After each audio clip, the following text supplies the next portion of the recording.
যখন আমি nail design করি তোমরা অনেকে আমাকে জিজ্ঞেস করো যে আপু কীভাবে তোমার নখের এরকম সাদা থাকে, এটা আসলে কি ন্যাচারালি সাদা নাকি কোনো নেল পলিশ ইউজ করো বাকি।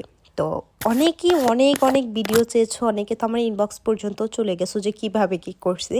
তো ঠিক আছে, আজকের এই ভিডিওতে তোমাদেরকে দেখাবো। প্রথমেই তোমরা একটা ট্রান্সপারেন্ট গ্লস নেল পলিশ নিয়ে নিবে। এটা কিন্তু দুই ধরনের হয়ে থাকে, একটা ম্যাট থাকে এবং আরেকটা গ্লসি থাকে। সো আমি গ্লসিটাই লাইক করি, সো তোমরা চাইলে ওইটা নিতে পারো, আবার চাইলে এটাও নিতে পারো। এখানে আমি নির্বাণা ব্র্যান্ডেরটা ইউজ করতেছি। এটার প্রাইস আনুমানিক 180 টাকা থেকে 250 টাকার মধ্যেই হবে সামথিং। আচ্ছা, দেন হচ্ছে গিয়ে এই নেল পলিশটা অল্প অল্প নিয়ে তোমার পুরো আঙ্গুলের নখে প্রথমে ব্যবহার করে নিবে। ব্যবহার করার সাথে সাথে স্ট্যান্ড দেখবে যে তোমার নখগুলো কেমন গ্লসি লাগতেছে।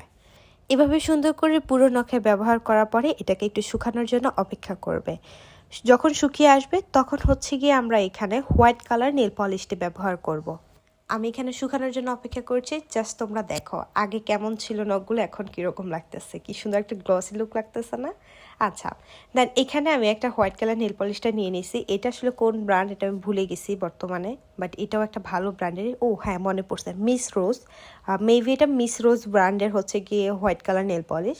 এটা মেবি দাম পড়ছে কত, 60 থেকে 80 টাকার মধ্যেই হবে, কারণ এটা ছোট্ট এবং খুবই কিউট। আচ্ছা, দেন হচ্ছে কি তোমরা এই নেল পলিশটাকে তোমাদের শেপ অনুযায়ী সুন্দর করে ধীরে ধীরে হচ্ছে গিয়ে লাগাবে, যেন এলোমেলো না হয় আর একদমই যেন নষ্ট না হয়, কারণ একবার নষ্ট হয়ে গেলে আবার নিউ করে ব্যবহার করা কষ্টকর। তো এটাই ছিল আমার ফাইনাল লুক। কেমন হয়েছে জানাও। এখনো আমার হোয়াইট কালার নেল পলিশগুলো শুকায় নাই, এগুলো একটু শুকানোর জন্য কিছুক্ষণ অপেক্ষা করব, দেন ভালোভাবে শুকিয়ে আসলেই শেষ।